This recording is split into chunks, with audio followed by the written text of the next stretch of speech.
No processo penal, nós não temos um processo cautelar autônomo. Não há um processo cautelar autônomo no processo penal. As medidas cautelares no processo penal, elas são concedidas incidentalmente, seja no curso da investigação criminal, seja no curso do processo penal. Por que eu vou usar cautelar no processo penal? Eu vou usar cautelar no processo penal para garantir a eficácia da investigação ou para garantir a eficácia do processo.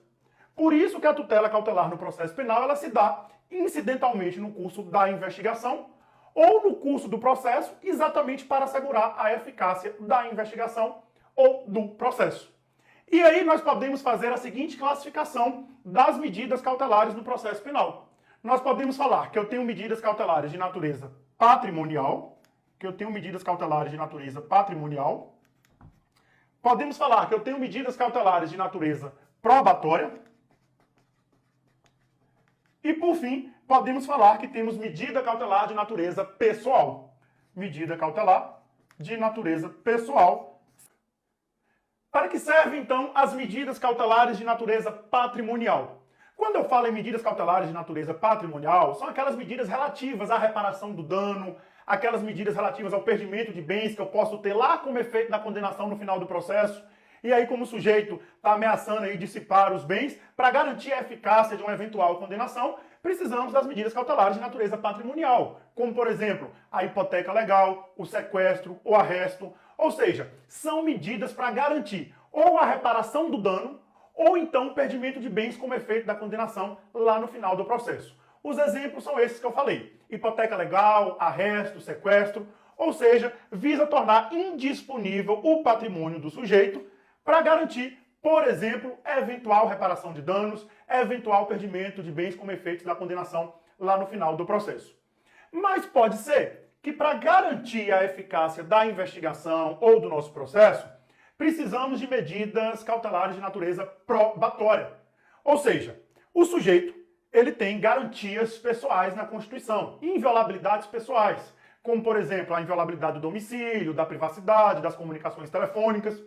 Mas pode ser, por exemplo, aqui no nosso inquérito policial, que no curso do inquérito nós vamos precisar mitigar essas garantias pessoais do sujeito para produzir prova ou para preservar a prova. Obviamente, todas essas medidas cautelares estão sujeitas à reserva de jurisdição. É preciso representação à autoridade judicial para que autorize ou não, mas através das medidas cautelares de natureza probatória, nós vamos relativizar as inviolabilidades pessoais, seja essas inviolabilidades previstas na Constituição ou na própria lei, para preservar a prova. Me dá exemplo, muito simples, nosso dia a dia aqui na investigação. Busca e apreensão. Imagine, preciso cumprir a busca e apreensão para apreender ali ou objeto de crime, ou material relativo à prova, ou uma droga ilícita. Então, busca e apreensão, interceptação telefônica, quebra de sigilo de dados bancários, de dados fiscais, são exemplos de medidas cautelares, onde o que queremos é a produção de prova. E, por fim, aqui, a que mais nos interessa, as medidas cautelares de natureza pessoal. Veja, as medidas patrimoniais incidem no patrimônio do sujeito, as medidas probatórias vão incidir nas inviolabilidades pessoais, nas inviolabilidades constitucionais do sujeito, para garantir a produção de prova. Eu vou restringir, por exemplo, a inviolabilidade do domicílio do sujeito para a produção de prova.